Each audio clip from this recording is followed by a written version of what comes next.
Thank you for joining us. Please enjoy the event. Welcome to this Next 100 information session. I'm Stefan Lallinger. I'm the Executive Director of Next 100. I'm a Black man wearing a checkered blue and purple shirt.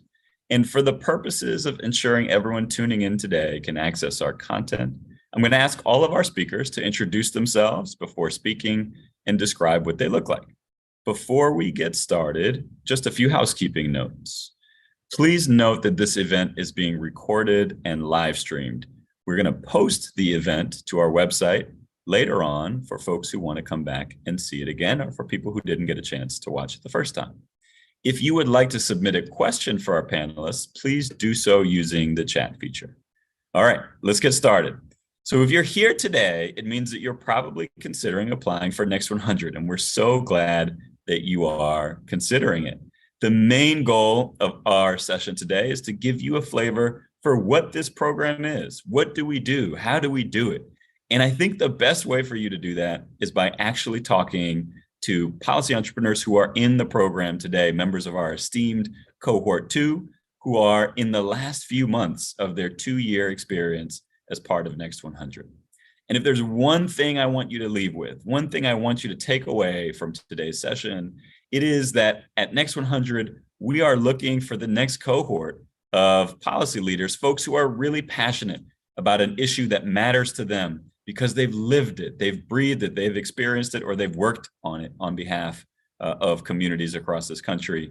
And if you fit that bill, if there's something you care about that makes an important difference in the lives of others, the Next 100 is probably the place for you to develop those ideas, to learn more about how to implement those ideas, and to learn about the world of policy. So let's go ahead and dive in. And if we could cue up our slides, I want to give just a little bit of an overview for what it is that we are going to be doing today before I turn it over to our incredible policy entrepreneurs. So first, I'm going to spend just a few minutes going over the program, some of the nuts and bolts. But I'm not going to spend too much time here because you will learn much, much more from our wonderful policy entrepreneurs and hearing about how they came to the program, the work that they've been able to do, and their experiences than you will just listening to me. Of course, after we do that, we're going to open it up for questions. So please put your questions in the chat. We look forward to answering those questions, and hopefully, if you're not already planning to, convincing you to apply to this incredible program. So let me get started with just a quick overview of our mission. Next slide, please. Our mission is to ensure that new ideas, approaches, and people, particularly those who are often underrepresented at policymaking tables and who come from and are connected to the communities most impacted by policy, are key drivers of the policy agenda in this country. So for far too long, and far too often in the halls of power, whether we're talking about in Congress, in the administration, at the state or the local level, or even in the organizations that influence the policy environment, there is a predominance of a certain type of voice that comes from a certain type of school that has a certain type of background. And part of our mission here at Next 100 is to disrupt the policy space, to ensure that folks with the most at stake, to make sure that folks who have spent their time and their energy working in proximity with communities, and folks who are from backgrounds that haven't always been invited to the tables where decisions are made, have the tools, the access, the power, the knowledge, and the platform to be able to drive the things that matter most to them. So with that, let me spend a little bit of time talking about the nuts and bolts of Next 100 and the program that we have. Next slide, please. So to start with, just at its very basic level, this is a full-time program. Okay, so while there are some policy fellowships out there that are designed to supplement someone in an existing position or a career, this is a full-time commitment. And we ask folks who are interested in this to be in New York City because we spend a lot of time together. So for 2 years, and for this upcoming cohort, this would begin in January of 2024, and it would run for 2 years. We ask folks who have been accepted into the fellowship to move to New York if they are not already from New York, to work out of our New York office, which is located in the financial district in New York. And those folks are brought on with a full salary and all benefits very competitive benefits that you would expect in any types of comparable positions, and to work here in our New York City office. So the experience is very, very intentional and very rigorous. And we spend the first few months of the program on what we call a learning sprint. And this is designed for you to really dig into the issue area that you have said in your application you are most passionate about, and the one that you'd like to develop, and make sure you are intimately acquainted with the field, with the latest work that is happening in that particular area, and that we equip you with the skills and the knowledge and the tools and the support system to be able to drive that issue forward. And you use that as a launching pad to dive into original research, to work on advocacy, and to essentially work to build your network so that you can work towards a set of policy objectives in coalition with others. Now, it's important to note, we don't expect that folks who are applying to this program are already policy experts. We expect that folks are passionate about a particular issue area, that they recognize that there are certain steps that they would want to take to be able to start to help to solve that issue at a systemic level. But you don't need a master's degree in public administration or public policy to qualify. We actually believe that the expertise you bring from your lived experience and the work that you've done is what's going to make you stand out. Now, a couple of other things. There's a lot more detail about the nuts and the bolts on our website and in the application, particularly in the FAQ section. So we've compiled many of the questions that we often get about Next 100 all on the website. And of course, you can always reach out to us at team@thenext100.org with any questions that you might have about some of the technical aspects of the application. All right, next slide, please. Now for the fun part. I want to give you a little bit of a sample for what some of the types of things that our policy entrepreneurs are doing when they are in the program at Next 100, just to make it a little bit more concrete. So I've got a couple of highlights here that I'm going to show and talk about, and then I'm going to hand it over to Francisco, who's the Deputy Executive Director of Next 100, to lead us in a conversation with some of our existing policy entrepreneurs. So just as an example, as a recent example, earlier this month, one of our policy entrepreneurs, who you'll hear from in just a second, Chantal Hines, released a follow-up report to a piece that she wrote last year about the history of the foster system in the United States. Chantal focuses on, and she'll tell you that more in a second, focuses on the intersection of the foster system and the K-12 educational system. And so this represents the culmination of Chantal's examination of the history of policy decisions and how that has shaped the foster system and its intersection with education today.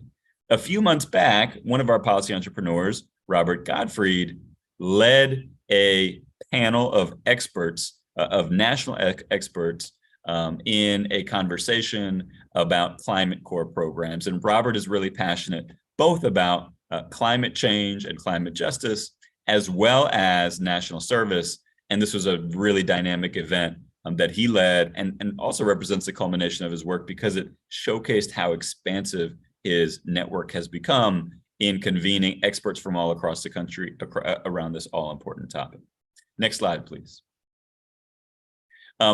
Our folks also write very timely pieces in response to things that are happening in the world around them. So last year, when we saw record temperatures across the country, we had our policy entrepreneurs, Dan Mathis and Diana Martinez, draft and write a commentary about how we need to take steps to be more proactive about dealing with extreme heat in this country. In the wake of the Dobbs decision last year, Lindsay Casasus, who you'll hear from in just a moment, wrote a very, very compelling piece about the economic realities of being pregnant in America and how that intersects with some of the public policy decisions happening in this country around the issue of reproductive rights and access. Next slide, please. And then finally, it's not all written reports. Our policy entrepreneurs are regularly featured in public media.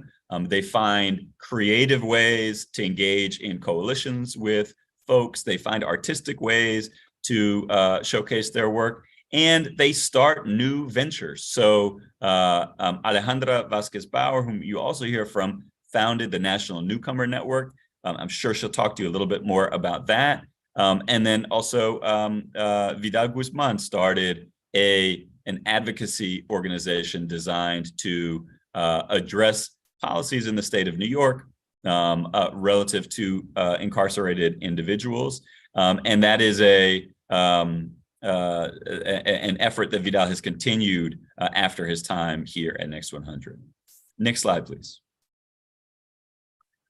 Finally, and I'm sure some of our panelists will talk a little bit about this, but just to give a very concrete example of some of the wins that come out of the hard work that our policy entrepreneurs do after spending their time here. One of our esteemed colleagues from the first cohort, Zaki Smith, spent most of his time at Next100 in coalition with other folks in New York who are really interested in reforming the ways in which formerly incarcerated individuals are treated when it comes to housing and educational opportunities. And so they spent their time on what was called the Clean Slate campaign in New York.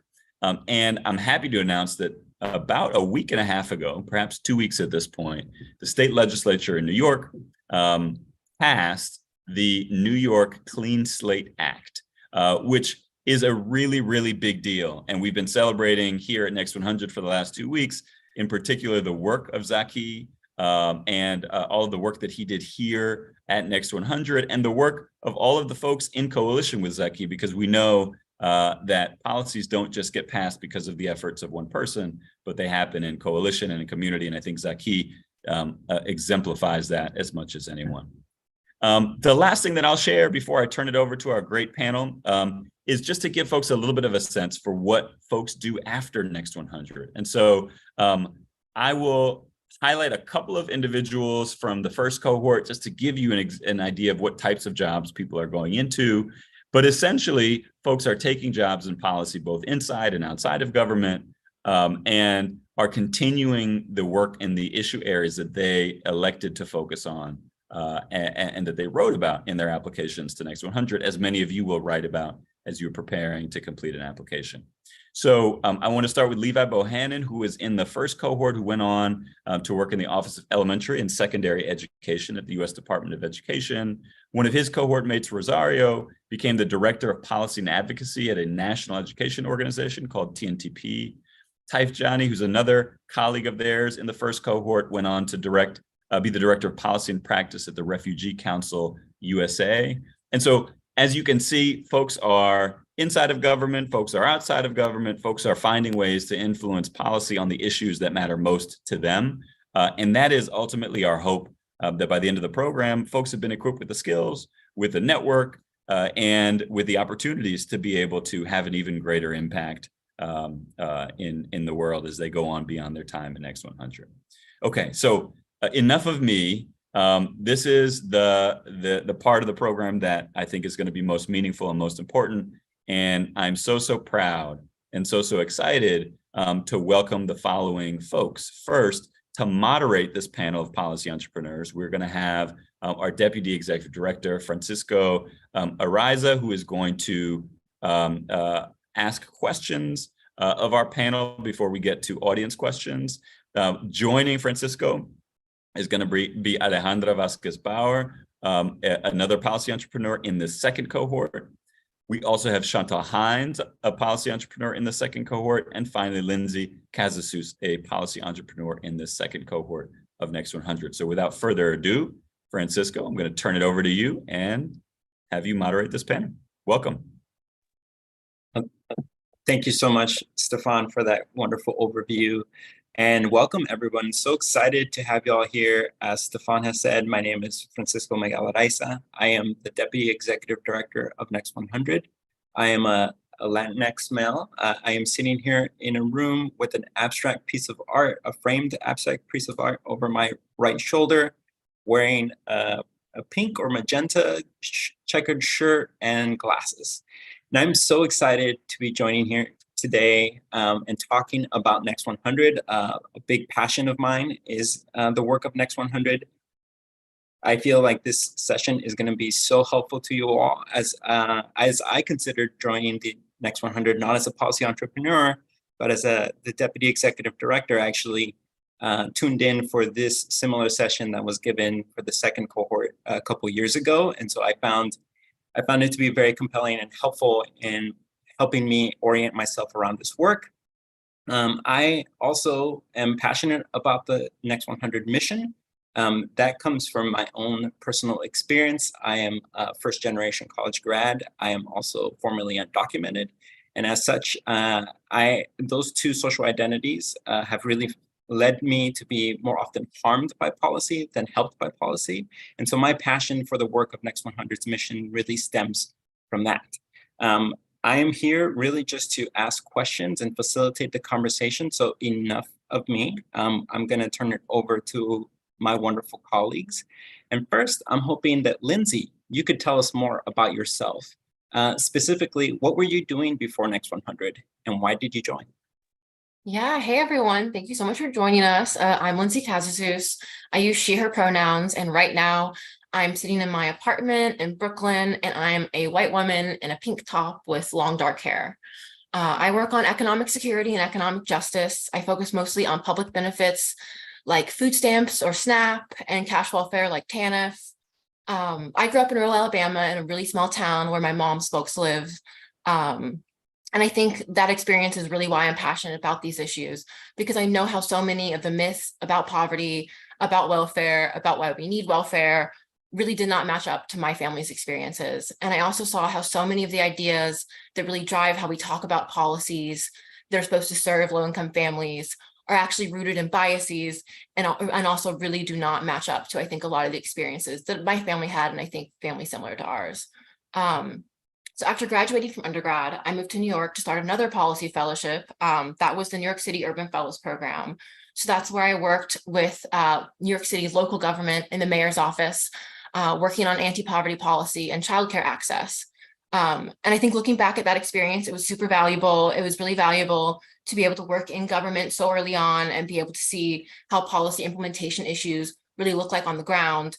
But I think by the end of that experience, I knew that I really wanted to be able to understand more about how the structural problems that are driving the issues that I work on could be shaped by policy and how I could be a part of making that policy change. And I think I joined Next100 because I wanted the space and resources and support to do that. And I knew that Next100 would support me in approaching those questions by including the people whose lives are actually impacted by these policy decisions and including their perspectives, rather than, let's say, talking past them or taking more of a sort of status quo approach to policy change. And I can definitely say that I found that here. And I think you'll hear a lot from us today that that's a pretty common experience with Next100. Alejandra, I'll pass it on to you now. Thanks, Lindsay. Hello, everyone. My name is Alejandra Vasquez Bauer, and I use she and ella pronouns. I am a lighter skinned Latina woman with dark brown hair in a low bun, clear framed glasses, turquoise earrings, and a black blouse. I'm sitting in an office with colorful Next100 posters behind me. So I grew up in a huge mixed status family in New Mexico. When I say huge, I mean lots of people living in my house and big dinners. Being proud of our heritage, our Mexican heritage, and celebrating cultural linguistic diversity of our community, engaging in the immigrant community around us is what I was raised with. And it's been a part of my entire lived experience throughout college and my professional life, and part of what led me here. After college, I applied to Teach for America, and I had the blessing of teaching high school math in Miami, Florida. And this is where my journey started. I worked in a school that served a growing immigrant student population with students who really struggled, my school really struggled like identifying and offering the necessary and legally required supports for my students, in addition to just the normal issues that many public schools have and usually face. And so during my time teaching, I just grew really frustrated with how my school was failing my immigrant students, with whom I grew so close because of my own family history, my ability to communicate with their families, especially if they didn't speak English, and my proclivity to find solutions and think about ways that we could do a better job serving our students and serving the community. And so I felt like, because of my family history, this was a systemic problem. I know that this problem of accessing quality education was something that my mother and her siblings faced when they first moved to the United States in the 60s and 70s. It's the same problem my cousins, friends, community faced in New Mexico schools in the 2000s, and it continues in the schools in Florida and across the country today, and we have data to demonstrate that. So I left the classroom to find ways that our schools can do a better job to support immigrant youth across the country, regardless of what classroom they're in. And so I went to grad school. I studied adolescent migration to better understand how the immigration policies that we have in place at this point impact immigrant youth before they enroll in our schools. And then also to understand the education policies that impact them once they arrive and once they sit in our classrooms. I then worked for a number of local nonprofits in Miami, DC, and New York to advocate with and on behalf of immigrant families. The most impactful of these for me was the New York Immigration Coalition, where I helped to build a policy agenda for English language learners in New York City schools and across the New York State, and advocated for money to improve marketing and communications with immigrant families across the city. I have been a volunteer for 4 years now with IMSchools, where we work directly with undocumented students and their families to ensure that they know their rights in schools. And all of this experience led me to want to support out-of-the-box policies, solutions that would have a greater impact on our students and communities. And so luckily, through connections with some of the members of the first cohort, I saw how they had the autonomy that allowed them to work on solutions that centered their communities and the voices of those most impacted, and that excited me. And I wanted to take all of those experiences that I've had so far in the classroom, at home, from college, organizing in college, to a place where I could actually make an impact nationally. And that brought me to Next100. I knew this is where I wanted to launch my policy career, so I applied, and luckily I was chosen for the second cohort. So with that, I'll pass it to Chantal. Thanks, Alejandra. My name is Chantal Hines. I use she, her pronouns. I'm a Black woman with locks that are in a bun and a burnt orange turban, teal glasses, and a floral tank top in front of a gray background.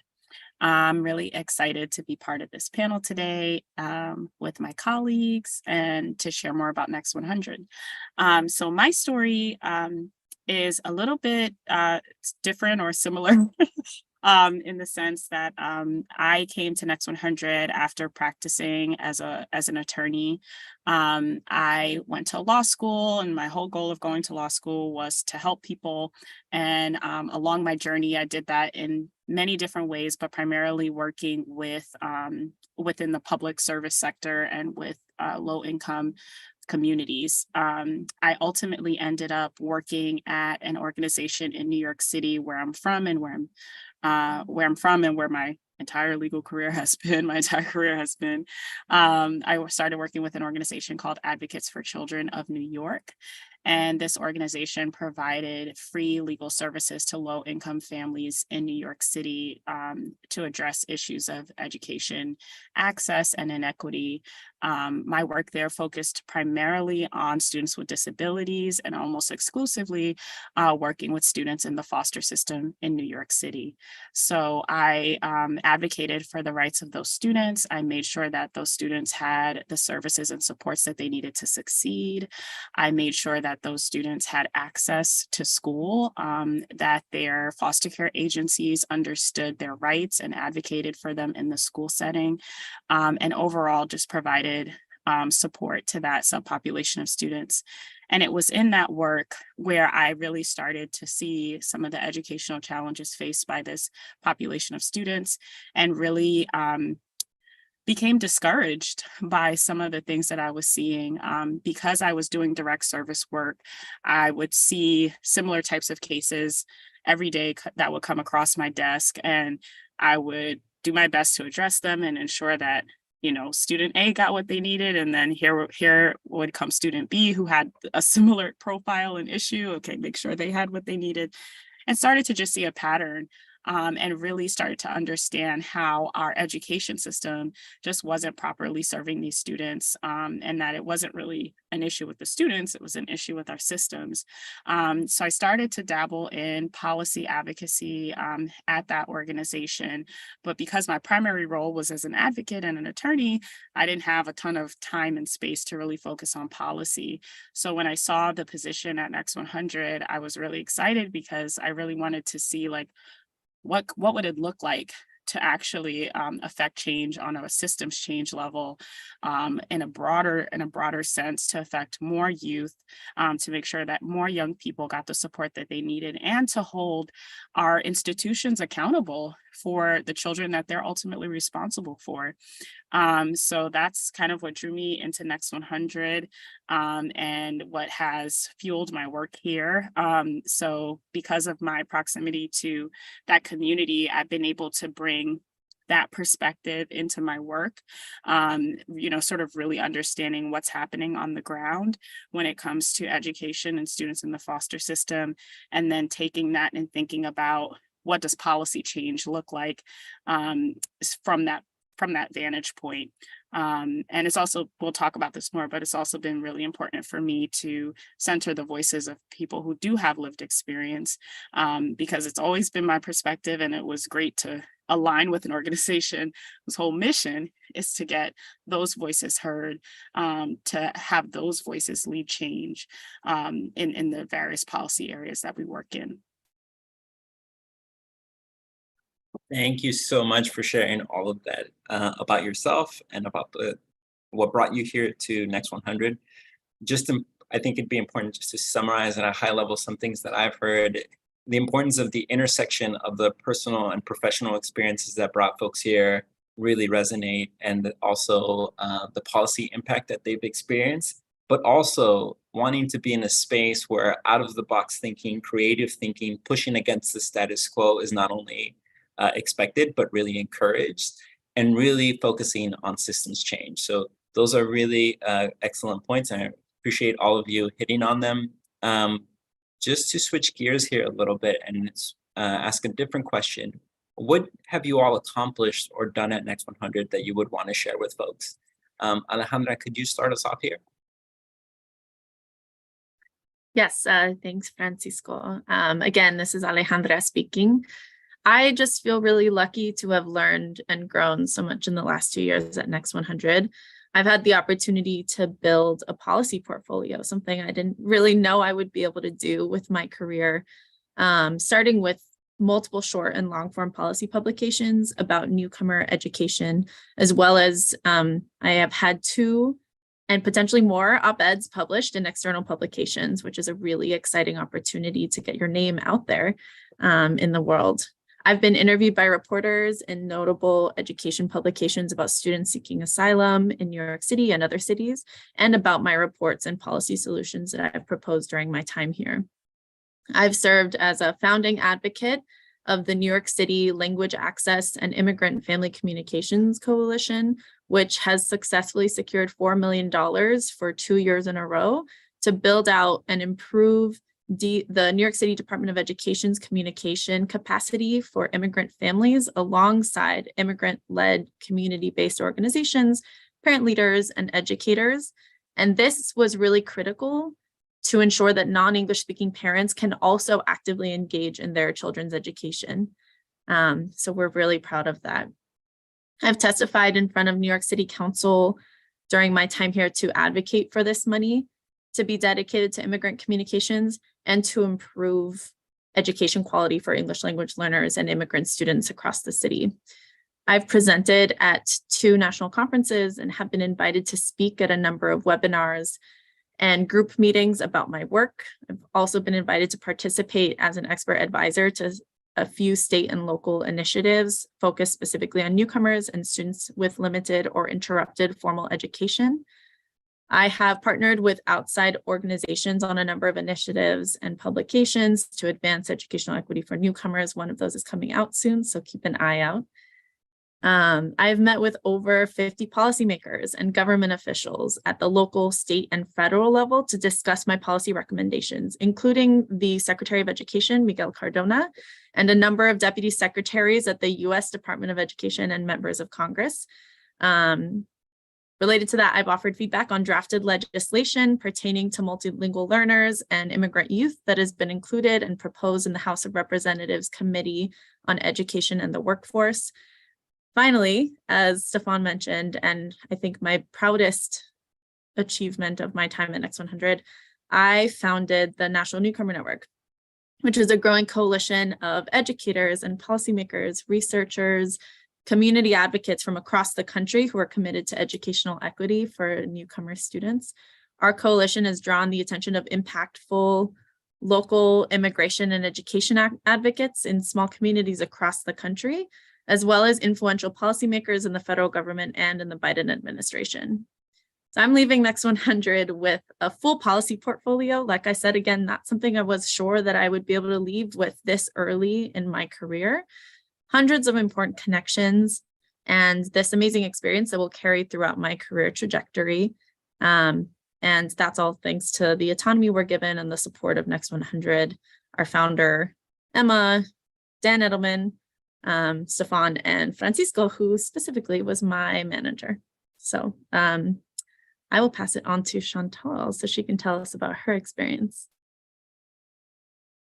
Thanks, Alejandra. This is Chantal again. So I think, I was listening to Alejandra and my experience has been very similar. In fact, we co-wrote the first op-ed that we got published. And then I had another op-ed that I wrote that was published as well. So I will just say yes and +1 to a lot of the things that she mentioned, which has been a really great opportunity. Like I mentioned before, I was an attorney before coming here. I practiced for 10 years. So this coming to Next100 was a career shift for me. And I had not done this type of work or this type of writing before. So it's been really great to have a chance to write op-eds. It's been great to have a chance to write commentaries and reports and really dig into the policy aspect of things and put my ideas out into the world. So I would just second the things that Alejandra mentioned. And I will add touching back on the thing that I mentioned earlier about integrating the voices of those with lived experience. Sort of one of my culminating projects has been a qualitative policy research project where I spoke with 75 individuals in and around New York City and in New York State about how we can improve our education system for young people in the foster system. And I spoke with current and former foster youth, parents and foster parents, and had really rich conversations and interviews and focus groups, really just asking them their experiences and having them generate policy ideas and recommendations. So that report is forthcoming. And I'm really excited about it because there was so much rich discussion and recommendations that came from those conversations. And also just the reality that many of these folks had never been asked these questions, had never had their voices centered in the way that we think about policy change in a meaningful way. So I'm very excited about this report. It's sort of my culminating work at Next100. And in addition to that report, I had the chance to work. You heard Stefan mention Saki earlier. In addition to all the amazing policy work he does, he is also a videographer and does all things video and production. And he and I collaborated on a video component to accompany the report with two folks with lived experience sharing their stories and their recommendations. So I'm really excited and grateful to them for being part of that and for sharing their stories and for the ability to give a platform to people whose voices really matter. In addition to that, I've done a lot of public comment. So like, sort of thinking more traditional policy things. I've written public comments at the federal, state, and local level. I've testified at the local level before our New York City Council. In fact, I just testified last week about a data reporting bill in New York City for education outcomes for young people in the foster system. I have also presented at a conference. I just presented earlier this month at the New York State Adoptive and Foster Families Coalition's 34th annual conference, sharing some of the results from my research. And I have also just, similar to Alejandra, been called on by reporters to comment on certain things that are happening in the city vis-a-vis children in the foster system and education. So it's I would second what she said, that I too was unsure coming into this role about what things would look like 2 years later. And I'm really amazed at what I've been able to do with the support of the team at Next100. And the support of the Century Foundation and all of the team here that actually helps us, empowers our work, and the space that I've been given to think creatively and expansively about what policy change looks like, about where to push and which policy levers to lean on, and to not feel restricted by that, so that I do have this portfolio that has a breadth of different experiences and offerings that will surely help, propel me as I continue into the public policy sector. So that said, I'll turn it over to Lindsay. Yeah, I think first of all, I just want to reiterate all the things Chantal and Alejandra have said about just the variety and breadth of projects that we have opportunities to work on, and the support that Next100 and the broader TCF staff as well offers throughout these experiences is really exceptional. And I think that's definitely been core to my experience, kind of like building the confidence to tackle all those kind of different projects and have your hands in like different approaches to advocacy. And I think that's really unique about this experience. I really valued being able to make connections and collaborate with other people and other orgs in my policy space, like the New Deal for Youth Coalition I'm a part of with the Center for Law and Social Policy, and making connections, working with TCF folks. We were all matched with TCF mentors. My mentor was Rebecca Ballas, a TCF scholar, and I was actually appeared on her Off Kilter podcast to talk about poverty and safety net issues. I've also been able to branch out and kind of let my work kind of evolve from some early pieces that really focused on super weedsy, complicated pieces on administrative burdens and access to different benefit programs, as well as touching on some policies that deal with women's economic justice. And even more recently, some data work around TANF that's involved data visualizations and kind of really getting into the data reporting for that program. So there's more of an explicit data focus there. So just to reiterate, there's just the variety of experiences is really unlike anything I've seen with other programs. So I think that's really been like the thing that stands out most in my mind when I look back on our experience. Thank you so much, Lindsay. Hello, everyone. This is Francisco again. Thank you all for sharing all of those thoughts. I do think it's worth noting some of the things that I've heard. Again, building a policy portfolio, engaging with media and elected officials and other policymakers. These are things that I think are opportunities that are often presented in the policy sector. It's just very hard to kind of work your way up to that level where you're actually engaging in these things. And what's so great about Next100 is that, again, we expect you all to hit the ground running and kind of jump in on some of these things. So just kind of keep that in mind. In addition to that, we're almost winding down with a couple of questions that we're going to have, and we want to really hear from you. So please reach out, ask a question. Make sure if you're watching on YouTube, you can use the chat box. We'd love to hear any questions you may have as we wind down from the prepared questions we have for the panel. Specifically, we'd like to talk a little bit more about what folks have learned at Next 100. So Chantal, I'm wondering if you could start us off here.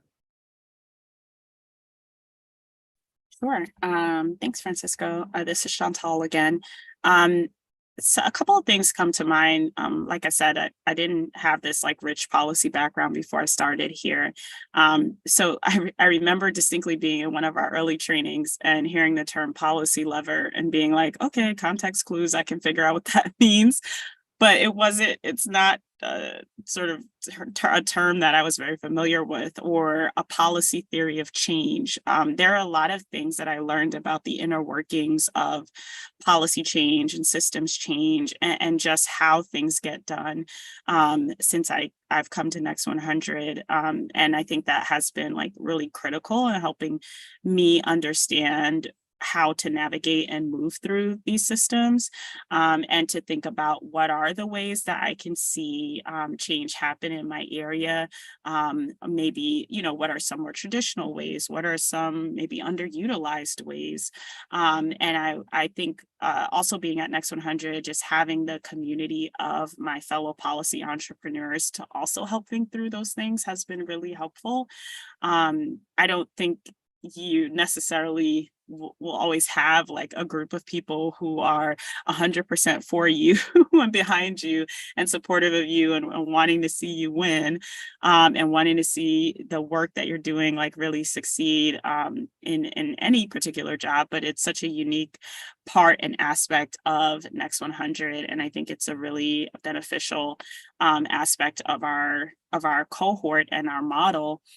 So I've just learned a lot, one, how to just navigate the policy sector, and then to just to have the support and learn how to lean on others and learn from others has been really great since I've been at Next 100.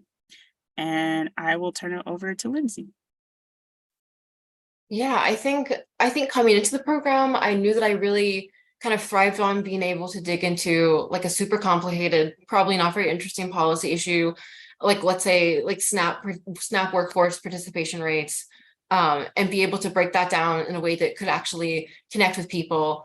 And I think Next 100 has given us a lot of opportunities to build on those communication and advocacy skills, and to get really comfortable with like speaking about your issues like with different audiences and different contexts, and being really flexible. And I think I also really wanted to understand how to work more effectively and more strategically on advocacy and how policy is made. And I think I have more of that perspective now, because so many of the trainings and discussions that we've had together have been about like learning how to identify opportunities to make change and how to approach that strategically. Chantal just used one of our like buzzwords I feel like we used to hear a lot, especially during our trainings with Emma, policy levers. And I think kind of understanding like the workings of the policy process, and kind of those finer points was really valuable for me. And I feel like I wouldn't have gotten that just trying to figure these issues out on my own. So Alejandra, I'll pass it on to you now. Thanks, Lindsay. Echo everything that my colleague said. Also, sorry, this is Alejandra speaking again. I echo everything my colleague said. There's so much to learn. It's 2 years of constant learning. And I think that is the beautiful part about Next 100 is it's about learning. We're here to learn, to grow, to build our careers. And that's something that you don't really get in a lot of places. So that's special. A couple things I think that I want to add is that I've learned the benefit of being scrappy. At Next 100, you do everything on your own.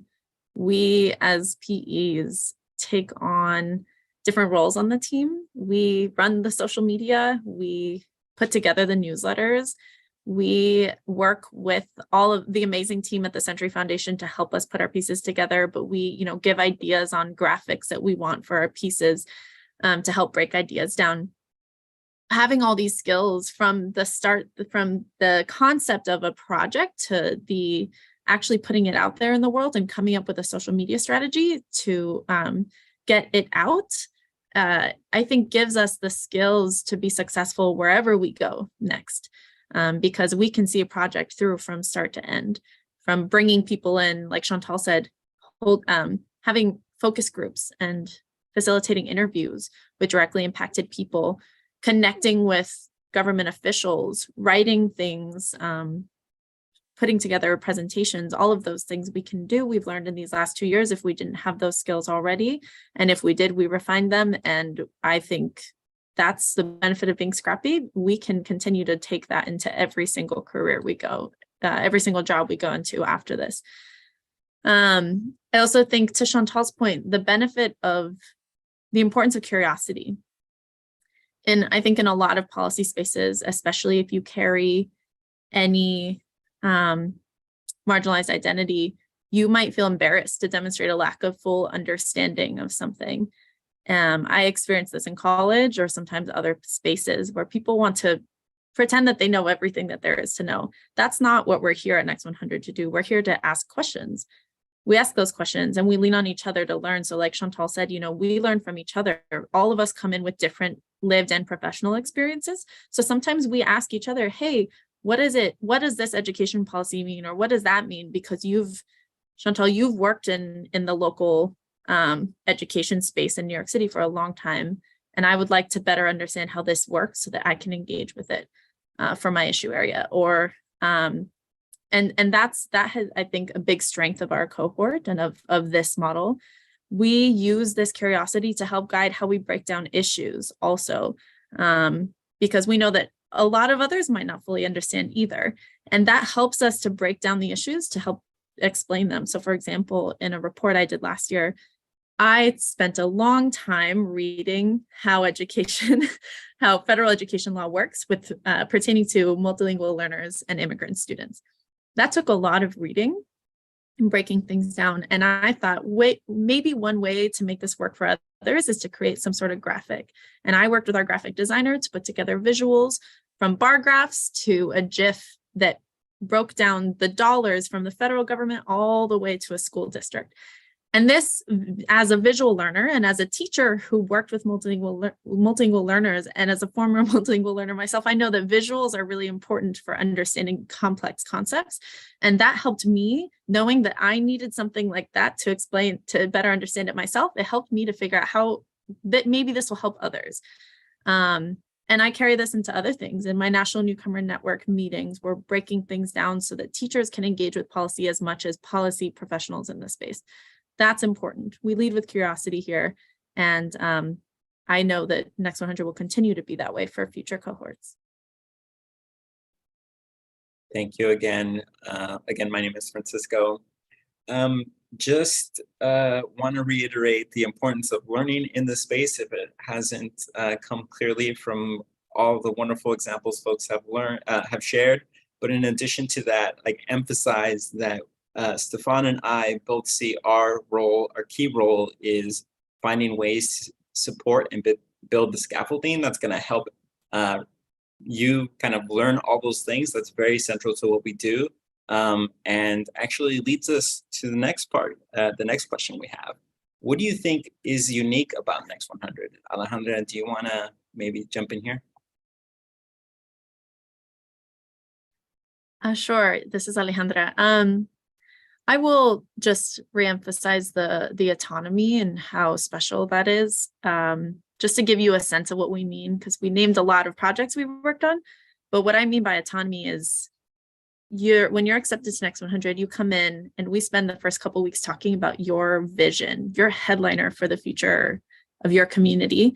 And you get to come up with policy ideas. So that might be a project, a video project that where you're interviewing directly impacted people. It might be a report, a piece. It could be a variety. It could be starting a coalition. And we get to come up with the ideas, and then we have the wonderful support of Francisco and Stefan and other folks within the TCF network to refine those ideas and get them to fruition. And so that is, again, something that is really hard to find anywhere, especially if you're early or mid-career, to be able to come up with all the work that you're doing and do that work. Bringing your community, bringing your perspective at the center of it, and bringing directly impacted people to those projects as well. So I will end it there. Thank you so much, Alejandra. I think we're going to open it up to broader audience questions now. So I think, Stefan, if I'm not mistaken, you will join us again and maybe take a stab at answering some of the high-level questions that we've seen on the chat that people have submitted. That's right. I'm going to answer just a couple that I saw come in from the chat, and then I will toss it to other folks to answer some of the other questions. So again, this is Stefan. I'm the executive director of Next100. As you can see, why I'm so passionate about the work we do, we just have such incredible policy entrepreneurs. And I know that we find some really compelling folks for our third cohort. Some questions that came in. So one question came in, and the question was, can non-US citizens apply? So there's just a couple of requirements here related to this. And that is, as long as folks are eligible to work in the United States and that folks are expected to work from New York City, as long as you meet those criteria, you are eligible to apply. Another question came in around which policy areas Next100 is most interested in, and can healthcare for individuals with disabilities be a focus? So I just want to be very clear. First of all, there are no requirements about what you write about in your application. We have listed some areas on the application that are of a particular interest to us for one reason or another, but there's no guarantee that we'll select individuals in those areas, or that those areas will necessarily end up being represented in the cohort. We really just want to welcome new and exciting ideas. And so we welcome new and exciting ideas that look at a narrow focus area within those broader topics. We look at folks who are interested in intersectional ideas within those topics. And we look for folks who have new, bold ideas that we didn't even think about.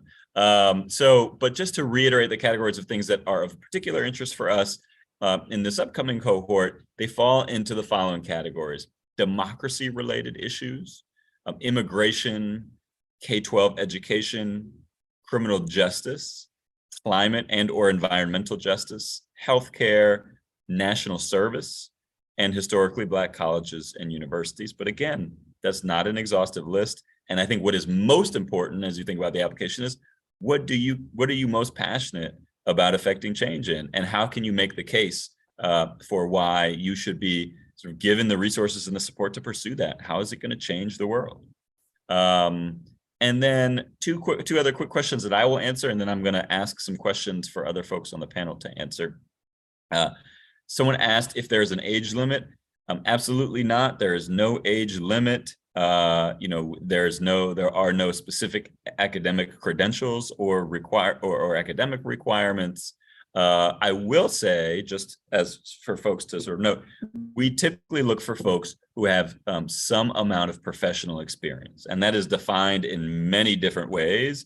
But if you're thinking about, like, where should I be in terms of my work experience, we look for folks who typically have had a couple of years of experience, and again, defined pretty broadly. Next question, the last question that I'll take before I turn it over, is what is some advice you have to be a successful applicant? And I will reiterate something that I just said, which is use the space you're given in the application to give us a window into why you care about the issue that you're highlighting, and how you've thought about the perspectives that aren't often talked about in policy conversations related to that issue. Look, I was a teacher and a school principal in New Orleans after Hurricane Katrina, so I'm passionate about the conditions that kids need to be successful, whether it's stable housing, nutrition, safety, transportation, because I've seen what happens when kids don't have those conditions. But what drives you? Why? Why do you care about the issue, and what are your ideas for how you might change it? I lied. I'm going to answer one more question, and then I will toss it to policy entrepreneurs. The last question directed towards me is, what types of projects can folks expect to work on? You got a little bit of a flavor from this from hearing from the policy entrepreneurs, but this question is largely driven by the answer to the question, what do you think will drive the most amount of change? What do you think is going to be the most impactful? We'll start campaigns at Next100, make videos, use art as activism, start coalitions, interact with policymakers, testify before legislatures, publish written pieces, and do so many other things. And so it's not a one size fits all program. It's really designed to unleash the ability for you to make change in the ways that you think are going to be most impactful. Okay. I'm going to direct a couple of the other questions to some of the folks you just heard from. So Chantal, this first question is going to go to you. What types of policy have been developed through this program? Have any been successfully passed? Have there been any successful policies as a result of the work that people do at Next 100? Thanks, Stefan. This is Chantal again. I can give one more example. Stefan gave the clean slate legislation example earlier, which is sort of a traditional, right? Like legislation advocacy, legislation gets passed path. But one thing that I did while I was at Next 100 was submit public comment on an issue related to students with disabilities in New York State. Basically, the state was working to change a certain term used to classify students with disabilities. The term was emotional disturbance, which was used for students with behavioral challenges in school, also certain mental health challenge diagnoses. And the state wanted to change that term from emotional disturbance to emotional disability. So I submitted public comment about that issue. The state did ultimately make that change, and in their reasoning, lifted heavily from my public comment. So that was great to see, one, that it was read, and two, that it made a difference. And I was able to highlight in that public comment how students in the foster system would benefit from a change like that, which sort of would take away the sort of ostracizing nature of the term emotional disturbance, and really contextualize the experiences that students in the foster system and others who have experienced trauma and who are more aptly described as having an emotional disability as opposed to a disturbance. Thank you so much for that, Art. I'm going to try and do a little bit of rapid fire just to get through a couple of other questions. So I'm going to direct them to you and you can answer them and then we'll move on. Lindsay, I'm asking you this because I don't have the number off the top of my head and I'm hoping you will, and you don't need to say who your colleagues are. But the question is, what is the age range of those participating in this cohort? Do you have kind of a sense? I think I am the youngest. So I think our age range is like, at least, I think it's around 10 years probably. And I'm also thinking about our past cohort, which I know also had like a maybe an even bigger age range. It did. It most so certainly did. Yeah, definitely. So there's definitely definitely an age, a huge age range, and like very young people to people who are well into their career, like definitely don't feel discouraged by that. Awesome. And then Lindsay, I'm going to stick to you maybe, and we'll keep it super brief because we're in the lightning round. How your life experience reflects your policy work and aspirations. Sure, I can do a lightning example. I'm working on a piece right now about why work requirements don't work. And I can draw a direct line between seeing my parents trying very, very hard to work and still needing extra help from public benefits. So I think that's like a mismatch that I always think about in my policy work. Awesome. Francisco, is it all local policy work that focuses on in New York City, or can you pitch a portfolio where you are from? That's a great question. Again, this is Francisco. No, it does not need to be New York City focused. I think it's a little bit easier since we are located in the city to be focused on local politics here.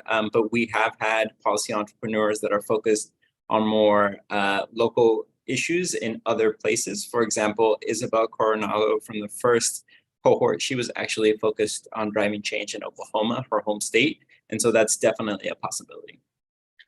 And then, of course, we have folks who work on state policy and federal policy as well. And then, Alejandra, how do you all resolve conflict as a cohort? Has the working culture changed during the 2-year period in your cohort? If so, how? Really, maybe just give us a window into this. I think we didn't emphasize this as much, but like you almost become like a family after this experience, right, Alejandra? How does this all work? Yeah, it's Alejandra again. Thanks, Stefan, for the question. I think we started from day one discussing norms for this team. That meant, what makes you comfortable in this space? How do you work well with others? We worked through, we did a lot of tests on, personality tests, and work style tests, we discussed how we would navigate conflict from the very beginning, and we have many times gone back to that. We started this cohort in COVID, for example, and as things have changed over time, we've changed how we navigate COVID policies, whether it's about wearing masks in office or taking tests before things. And so we come back to those all the time. Stefan knows this. We're, as former educators, we know that these are things that culture is set not just at the start, but it's consistent. And as a team, we trust each other and we always come back to it. And I know that will be true of the next cohort. Thank you. That is all the time for questions. I just want to say such a big thank you to the policy entrepreneurs for taking their time today, for joining us. You can see why we love this program. You all are incredible. I feel lucky every day just to get the chance to work with you. Some quick final notes, if I could have the slides popped up. Just one slide of important information before you go. So assuming now you're all psyched up and ready to apply for the Next 100 experience, here's the details. So you can find the application at thenext100.org. The application is due on July 28th, 2023. So that gives you almost exactly a month to get your application in. Any and all questions can be directed to hello@thenext100.org. I think I gave the incorrect email address earlier, so I apologize. The correct one is hello@thenext100.org. Pretty easy to remember. And oh yeah, you should apply. Even if you're not quite sure if this is the right thing for you, or if you aren't quite sure if you have, all of the experience that you would want before applying, you should give it a shot. You should ask us questions. You should come talk to us. We'd be really excited to see your application. And we really look forward to starting this next cohort in the beginning of January. We're going to be reviewing applications through the summer as they roll in on an ongoing basis. We'll let folks know at the end of August and the beginning of September if they are finalists. We'll invite finalists for an interview, and then we'll be making decisions from there. So you can remove the slide. I just wanted to say one final heartfelt thank you so much for tuning in and joining us today. None of this would have been possible without the hard work of our policy entrepreneurs and the whole team at Next 100. Please reach out if you have any questions. We look forward to seeing your application. Have a great day, everyone.